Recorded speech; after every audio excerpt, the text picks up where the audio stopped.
बिस्मिल्लाहिर्रहमानिर्रहीम अस्सलाम वालेकुम। डियर स्टूडेंट, आज का जो हमारा टॉपिक है उसमें हमने डिस्कस करना है डाइजेशन इन स्मॉल इंटेस्टाइन। अभी तक जो हम डाइजेस्टिव सिस्टम ऑफ ह्यूमंस के जो मुख्तलिफ पोर्शन पढ़े हैं तो उसमें सबसे पहला हमने पढ़ा था ओरल कैविटी। अच्छा, डाइजेशन के हवाले से आप लोगों ने याद रखना है कि ओरल कैविटी में कार्बोहाइड्रेट की डाइजेशन होती है। उसके बाद हमने पढ़ा था स्वेलविंग के ओरल कैविटी से एसोफेगस में खुराक कैसे आएगी, फिर एसोफेगस से खुराक मूव करती हुई स्टोमिक में कैसे आएगी। एसोफेगस में कोई डाइजेशन नहीं होती और हमारा जो फेरिंग्स है हलक में भी कोई डाइजेशन नहीं होती। स्टोमिक में आके प्रोटीन की डाइजेशन होती है। उसके बाद फिर प्रोटीन जब और होती पार्शली डाइजेशन है। ओरल कैविटी में जो कार्बोहाइड्रेट डाइजेस्ट हुए थे वो भी पार्शली डाइजेस्ट हुए थे, माल्टोज बना था ग्लाइकोजन और स्टार्च से। और जो हमारे पास स्टोमिक है उसमें भी पार्शियल डाइजेशन ऑफ प्रोटीन है कि प्रोटीन डाइजेस्ट होकर पॉलीपेप्टाइड और पेप्टोन्स बनाते हैं। तो उसके बाद जिस वक्त हमारे पास स्टोमिक के अंदर जो फूड है वो HCl के साथ मिक्स होती है, एंजाइम के साथ मिक्स होती है, तो हमने इस मिक्सचर को कहा था ये काइम है, इसको चाइम भी आप कह सकते हो। तो जिस वक्त वो काइम जिसके अंदर एसिड मिक्स है तो एसिडिक काइम कहलाएगा, जाहिर बात है उसके अंदर एसिडिटी होगी।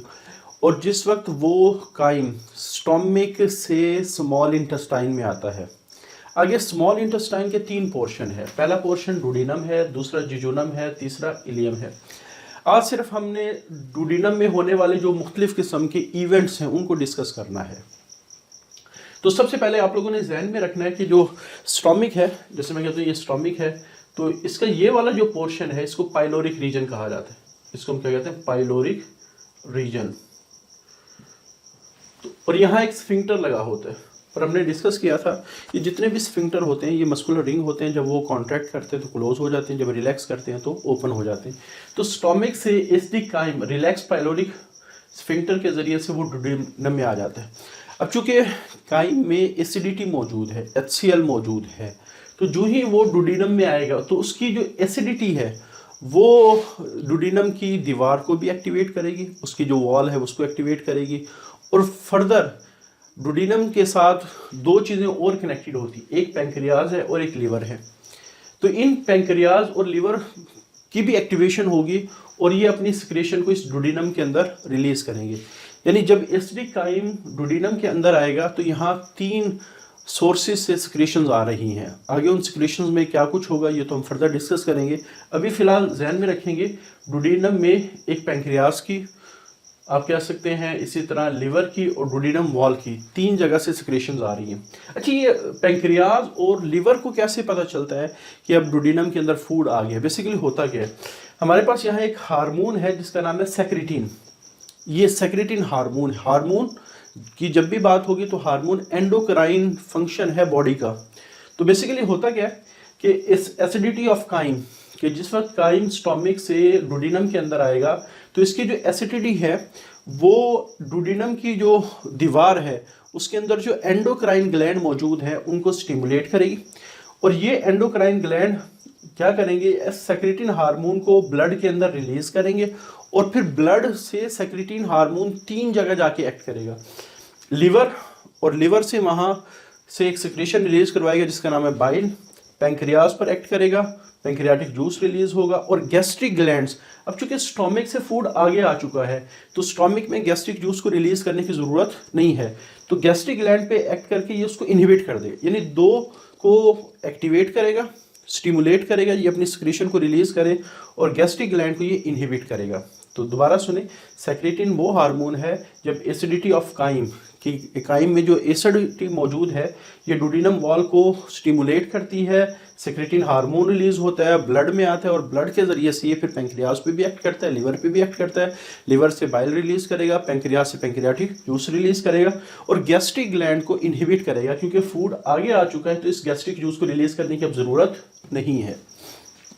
अच्छा, उसके बाद अब हमारे पास 3 चीज़ें आप कह सकते हैं, डुोडेनम की वॉल, इसी तरह लिवर और पैंक्रियाज। इनसे कौन कौन सी सिक्रेशन रिलीज होती हैं, लेकिन आज के टॉपिक में हमने सिर्फ पैंक्रियाज से रिलीज होने वाली सिक्रेशन की हम बात करेंगे जो डाइजेशन में हेल्प कर रही हैं। तो पैंक्रियाज एक लार्ज ग्लैंड है और इसके 2 तरह के रोल हैं, एक इसका एंडोक्राइन रोल है, एक इसका एक्सोक्राइन रोल है। तो जब भी एंडोक्राइन रोल की बात आती है तो ये ज़ाहिर बात है एंडोक्राइन सिस्टम में डक्टलेस ग्लैंड का सिस्टम है, जो प्रोडक्ट बनाते हैं उनको हार्मोन्स कहा जाता है, और हार्मोन्स ब्लड में आते हैं और ब्लड से डिफरेंट टारगेट्स पे जाएंगे। तो यहाँ जब हम पेंक्रियाज के एंडोक्राइन रोल की बात करते हैं तो यहाँ इस रोल के अंडर ये हमारा डाइजेशन से रिलेटेड नहीं है, ये जस्ट आप लोगों ने पेपर पॉइंट ऑफ व्यू से या एमसीक्यू या इंटी टेस्ट पॉइंट ऑफ व्यू से याद करना कि जो पेंक्रियाज का एंडोक्राइन रोल है उसमें ये इंसुलिन और ग्लूकागॉन रिलीज करेगा। और आपको पता है कि इंसुलिन और ग्लूकागॉन ये दो हार्मोन है जो ब्लड ग्लूकोज को कंट्रोल करते हैं। अगर ब्लड में ग्लूकोज ज़्यादा होता है तो इंसुलिन उसको कम करेगा, अगर ब्लड में ग्लूकोज कम होता है ग्लूकागॉन उसको बढ़ाएगा। लेकिन ये हमारा जो मेन टॉपिक है डाइजेस्टिव सिस्टम वाला उससे रिलेटेड नहीं है। अच्छा, हमारा जो ताल्लुक है पेंक्रियाज से वो एक्सोक्राइन, इसका रोल हम डिस्कस करेंगे। अच्छा, जब ये एक्सोक्राइन रोल प्ले करता है तो ये क्या करता है, पेंक्रियाज जो जूस बनाता है सिक्रीट पेंक्रियाटिक जूस।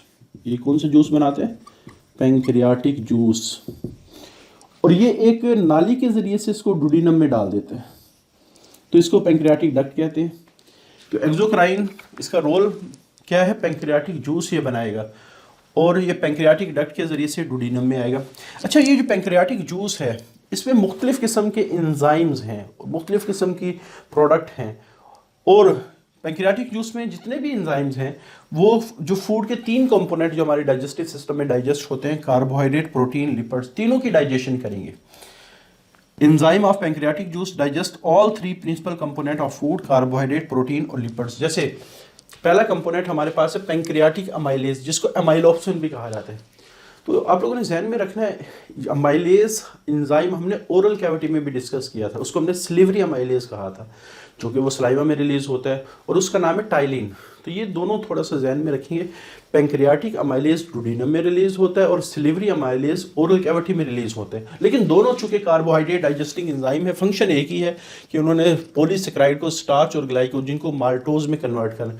अब माल्टोज चूंकि डाइसेकेराइड है, ये बात हम बार बार डिस्कस कर रहे हैं कि जब तक कार्बोहाइड्रेट से मोनोसेकेराइड या सिंपल शुगर ना बने, मोनोसेकेराइड का दूसरा नाम क्या, सिंपल शुगर, उस वक्त तक कार्बोहाइड्रेट की डाइजेशन कंप्लीट नहीं हो। माल्टोज चूंकि डाइसेकेराइड है, इसमें अभी दो मोनोसेकेराइड है, तो ये पार्शियल डाइजेशन होगी। अच्छा, जो लाइपेज एंजाइम है, अभी तक हमारा जो डाइजेस्टिव सिस्टम है जो अभी तक हम पढ़ चुके हैं, ओरल कैविटी, एसोफेगस, फेरेंक्स, उसके बाद स्टोमिक, कहीं भी लिपिड्स की डाइजेशन नहीं। तो ये फर्स्ट साइट है जहाँ लिपिड डाइजेस्ट हो रही हैं या फैट्स डाइजेस्ट हो रही हैं। अच्छा, फैट्स जब भी डाइजेस्ट होंगी तो आमतौर पे वो कम्प्लीटली ही डाइजेस्ट होती हैं। तो फैट्स भी बॉडी के दो हिस्सों में डाइजेस्ट हो रही हैं, एक यहाँ है और एक इंटेस्टाइन के दरमियान में आता है, स्मॉल इंटेस्टाइन के दरमियान में आता है। तो लाइपेज ये फैट डाइजेस्टिंग एंजाइम है, ये क्या करते हैं, हाइड्रोलाइज। तो हमने कहा था डाइजेशन जिस मैकेनिज्म के जरिए से हो रही है वो हाइड्रोलिसिस है। तो ये क्या करते हैं, स्मॉल परसेंटेज ऑफ फैट्स, तो फैट्स के कुछ परसेंटेज को फैटी एसिड और ग्लिसरॉल में कन्वर्ट करें, तो ये कंप्लीट डाइजेशन हुई है। तो फैट्स सारे यहाँ डाइजेस्ट नहीं होते, कुछ आगे जाके भी डाइजेस्ट होंगे, लेकिन जब भी फैट्स का मॉलिक्यूल टूटता है तो उसे कंप्लीट ही डाइजेशन कहेंगे आप। अच्छा, उसके बाद तीसरा जो एंजाइम है, carbohydrate digesting enzyme, fats digesting enzyme, और तीसरा ट्रिप्सिन, पेप्सिन का भाई क्या लें आप इसको। तो जिस तरह पेप्सिन प्रोटीन डाइजेस्टिंग एंजाइम है, इसी तरह जो ट्रिप्सिन है ये भी प्रोटीन डाइजेस्टिंग एंजाइम है, और पेप्सिन की तरह ये इनएक्टिव फॉर्म में रिलीज होते हैं।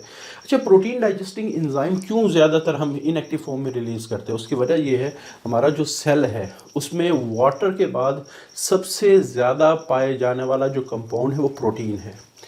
इस वजह से सेल प्रोटीन की डाइजेशन को अफोर्ड नहीं कर सकता।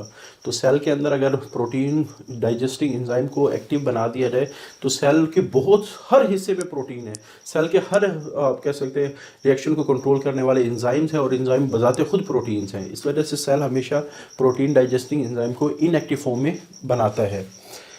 तो ये भी लाइक पेप्सिन, ये रिलीज होगा इनएक्टिव फॉर्म में जिसको ट्रिप्सिनोजिन कहा जाएगा। लेकिन थोड़ा सा पिछला टॉपिक पढ़ लें तो ज़्यादा अच्छा होगा, याद कर लें ज़्यादा अच्छा होगा, क्योंकि वहाँ हमने जब पेप्सिन को एक्टिवेट किया था तो पेप्सिनोजिन को एक्टिवेट किया था। पेप्सिनोजिन इनएक्टिव फॉर्म है, उसको जब एक्टिवेट किया था तो वहाँ दो फैक्टर थे, एक HCl और दूसरा हमारे पास pre activated pepsin, already activated pepsin. तो दो फैक्टर पेप्सिनोजिन को पेप्सिन में कन्वर्ट करें। लेकिन यहाँ ट्रिप्सिनोजिन को ट्रिप्सिन में कन्वर्ट करना, ये एक्टिव फॉर्म है, ये इनएक्टिव फॉर्म है। तो ये काम एक एंजाइम करेगा जिसका नाम है इंटेरोकाइनेज। इंटेरो का वर्ड आमतौर पे इंटेस्टाइन से रिलेटेड होता है। तो ये डुोडेनम की जो दीवार है उससे ये रिलीज होता है और वो ट्रिप्सिनोजिन को ट्रिप्सिन में, फंक्शन वही है कि प्रोटीन को पॉलीपेप्टाइड और पेप्टोन, तो अगेन प्रोटीन की डाइजेशन उस वक्त कंप्लीट होती है जब उससे अमीनो एसिड बनते हैं। तो अभी तक अमीनो एसिड नहीं बने, तो यहाँ भी प्रोटीन की डाइजेशन पार्शियल डाइजेशन है। पिछला जो पोर्शन है स्टोमिक, वहाँ भी पार्शियल डाइजेशन है, वहाँ भी प्रोटीन ही डाइजेस्ट हुई थी और यहाँ भी प्रोटीन ही डाइजेस्ट हो रही, यानी कुछ प्रोटीन स्टोमिक में डाइजेस्ट हो रही है, कुछ प्रोटीन यहाँ के डाइजेस्ट हो रही है, और दोनों की प्रोडक्ट सेम है, पॉलीपेप्टाइड और पेप्टोन्स। अब ये जो पॉलीपेप्टाइड और पेप्टोन्स बने हैं ये आगे जाके स्मॉल इंटेस्टाइन के जो दूसरे पोर्शन है जिजोनम और इलियम, वहाँ से इंटेस्टिनल जूस निकलेगा। तो ये जो पार्शियल डाइजेशन में प्रोडक्ट बनी है माल्टोज वगैरह, या आप कह सकते हैं पॉलीपेप्टाइड या पेप्टोन्स वगैरह, ये आगे फर्दर उन जगहों पर जाके डाइजेस्ट होगी कम्प्लीटली। अच्छा, पैंक्रियाटिक जूस में एक बहुत ही इंपॉर्टेंट कंपोनेंट वो सोडियम बाइकार्बोनेट भी है। चूंकि जो काइम है वो स्टोमिक से आया, वो एसिडिक है, और पैंक्रियाटिक जूस के जितने भी एंजाइम हैं वो एसिडिक कंडीशन में काम नहीं करते। हमने डिस्कस किया हुआ है कि जितने भी एंजाइम हैं उनको ऑप्टिमम पीएच चाहिए। तो ज़्यादातर जो डुोडेनम में एंजाइम आ रहे हैं या तो वो स्लाइटली बेसिक पीएच पे काम करेंगे या न्यूट्रल पीएच पे काम करेंगे। तो इस वजह से सोडियम बाइकार्बोनेट क्या करते हैं, ये एसिडिक काइम को न्यूट्रलाइज करता है, और न्यूट्रल करने के बाद इसकी रीज़न क्या है, दिस इज़ नेसेसिटी, ये ज़रूरत इसकी इस वजह से पेश आती है जो pancreatic enzyme do not work well in acidic condition. तो इस तरह हमारे पास ये स्मॉल इंटेस्टाइन का पहला जो आप कह सकते हैं डुोडेनम वाला पोर्शन का पहला पोर्शन कंप्लीट हुआ, पैंक्रियाज वाला। अभी हमने अगले लेक्चर में लीवर को डिस्कस करना है, और जो फर्दर आप कह सकते हैं पोर्शन है जिजोनम और इलियम, इनसे जो निकलने वाले इंटेस्टिनल जूसेस हैं वो उसमें कौन कौन से एंजाइम हैं और वो किस तरह डाइजेशन को कंप्लीट करेंगे, इंशाल्लाह अगले लेक्चर में डिस्कस करेंगे। आज के लिए इतना ही, अल्लाह हाफिज़।